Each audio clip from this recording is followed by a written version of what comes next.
Você acredita que Deus é onisciente? Se ele fosse onisciente, saberia das intenções dos nossos corações, correto? Mas muitas vezes não é isso que vemos em algumas passagens da Bíblia.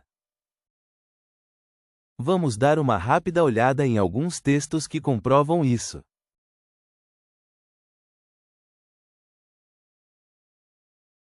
Se eu te perguntasse que, segundo a Bíblia, Deus é onisciente ou não, o que você me diria? Provavelmente que sim, Deus é onisciente, afinal de contas, se ele não souber de tudo, né? Então os atributos de perfeição divina ficam um pouco prejudicados, não é mesmo? Provavelmente vai me citar passagens como o Salmo 139, do 1 ao 4. Senhor, tu me sondas e me conheces, sabes quando me sento e quando me levanto, de longe percebes os meus pensamentos, sabes muito bem quando trabalho e quando descanso, todos os meus caminhos são bem conhecidos por ti. Antes mesmo que a palavra me chegue à língua, tu já a conheces inteiramente, Senhor. Então provavelmente você vai citar uma passagem como essa, não é mesmo? Vão ter aqueles que ainda vão além, vão citar passagens como Isaías 49, do 9 ao 10.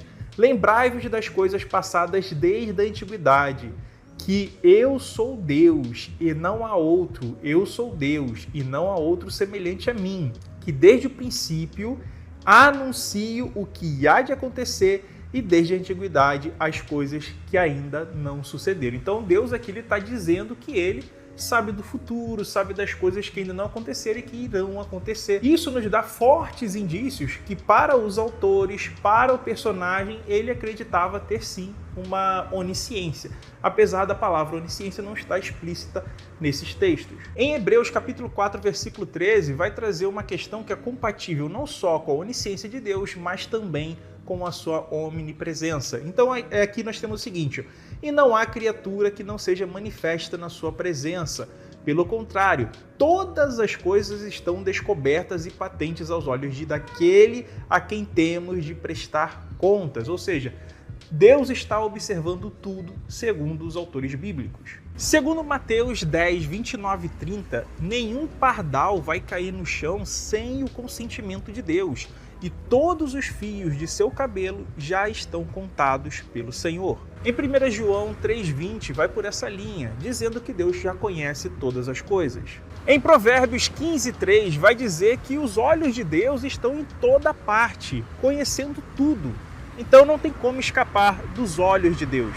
O seu padre, o seu pastor, certamente vão citar esses versículos para você e outros mais, para dizer que sim, Deus conhece tudo, Deus está te observando, Deus está te vendo, Deus está te vigiando, Deus conhece o seu coração, Deus conhece o seu pensamento, Deus sabe tudo aquilo que você pretende fazer e até o que você já fez ou vai fazer no futuro. Deus, ele conhece até a intenção do seu coração. Por exemplo, como no caso de Caim, quando ele mata Abel, no caso de Onã, por ter ejaculado fora, ele foi morto, mas o coração dele já tinha sido conhecido por Deus, etc, etc, etc. Então Deus, ele conheceria o coração das pessoas segundo a narrativa bíblica. Então sim, os textos bíblicos respaldam uma onisciência de Deus, um conhecimento pleno de tudo que já aconteceu, acontece e acontecerá em todos os lugares por parte de Deus. Mas e se nós investigarmos a Bíblia de uma forma mais aprofundada? Qual será o resultado?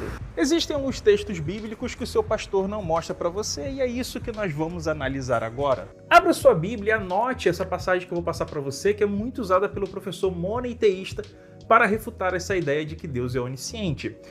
Jeremias capítulo 3, versículos 6 e 7 vai dizer o seguinte: disse mais o Senhor, ou seja, Yarvá, o tetagrama e o de Revavirê, nos dias do rei Josias: viste o que fez a pérfida Israel? Foi a todo monte alto e debaixo de toda árvore frondosa, e se deu ali em prostituição. Agora eu preciso que você preste atenção no versículo 7. Eu dizia, eu quem? E o de Revavirê, o tetagrama Deus, né? Depois de fazer tudo isso, ela voltará para mim. Mas ela não voltou. Ou seja, ele traz aqui uma adversativa, uma oração adversativa para a ideia que Deus tinha de que Israel voltaria para ele. Então, isso é claramente uma passagem que vai depor contra a onisciência de Deus. Quando você abre a sua Bíblia, em Gênesis, capítulo 11, versículo 5, você vai ver que Deus tinha que descer para verificar o que as pessoas estavam fazendo. Essa é a famosa passagem da Torre de Babel. Então, se Deus não descesse para verificar, ele não saberia. E aí, ele cria toda aquela confusão lá na famosa história da Torre de Babel. Bom, você também lembra da famosa passagem que Deus testa o seu servo Abraão, pedindo que ele mate o seu filho Isaque. E na hora H, ele interrompe o sacrifício de Isaque que seria feito, que já é um absurdo. Alguém pedir para um pai matar, exterminar o próprio filho já é um absurdo. Mas ele interrompe e fala: Abraão, agora eu sei que você é fiel a mim. Eu sei que és verdadeiramente o meu servo. Ou seja, ele não sabia disso antes.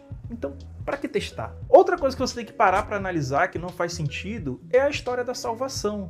Pois se Deus já sabe quem é o vaso de honra, pois ele próprio criou o vaso de honra, né? E quem é o vaso de desonra, por que a gente tem que passar por todo esse teste, por toda essa dor e sofrimento desnecessário? Isso não faz o menor sentido. Talvez você diga que é para reconhecer o poder de Deus e que Deus é importante, etc, etc, etc. Mas e as crianças que nunca tiveram a oportunidade de crescer e fazer esse teste?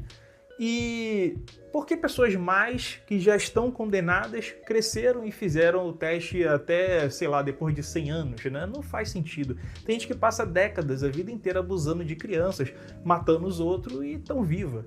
Enquanto crianças, bebês inocentes, que certamente não fariam mal a ninguém, morrem às vezes com 3 meses de idade, com 1 ano, etc. Então são coisas que não fazem sentido. Em Números 14, 11 e 12, Deus ele não sabe até quando o povo vai permanecer incrédulo. E diz até que vai matar o povo, punir o povo, destruir o povo por causa disso. Já em Isaías 5,4, Deus diz que esperava que sua vinha produzisse uvas boas, mas ela produziu uvas más, mostrando aqui novamente uma falta de conhecimento de Deus sobre certas coisas. Outra coisa que não faz sentido é Deus fazer o teste com Satanás sobre Jó, porque Deus já sabia que Jó era seu servo fiel, e mesmo assim ele o testa. O mesmo se aplica à questão do Jardim do Éden. Se Deus já sabia que o homem iria pecar, porque ele estava testando a obediência de Adão e testando a obediência de Eva.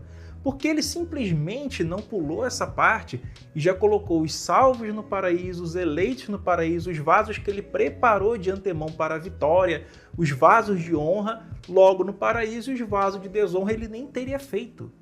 Porque ele não fez os vasos de desonra. Se você falar assim, não, eu tenho que dar o direito das pessoas nascer.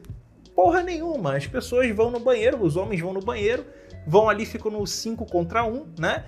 E tem milhões, trilhões de espermatozoides que são desperdiçados ali num ralo ali em coisa de 5 minutos, né? Então não faz sentido. Todas aquelas trilhões de possíveis pessoas que poderiam ter nascido que não nasceram, as mulheres perdem muitos óvulos toda vez que menstruam. Então tem várias pessoas que poderiam nascer e não nasceram. Então isso não faz muito sentido. Sem contar profecias que não se cumpriram, né? Jesus diz que o Filho do Homem voltaria antes daquela geração terminar, em Mateus 24, 34. Porém, a geração passou e não voltou. Paulo também diz em 1 Tessalonicenses que eles estariam vivos para a vinda do Senhor nas nuvens, com os anjos, com alarido, com a ressurreição dos mortos, com todo mundo sendo julgado, né? Também não aconteceu.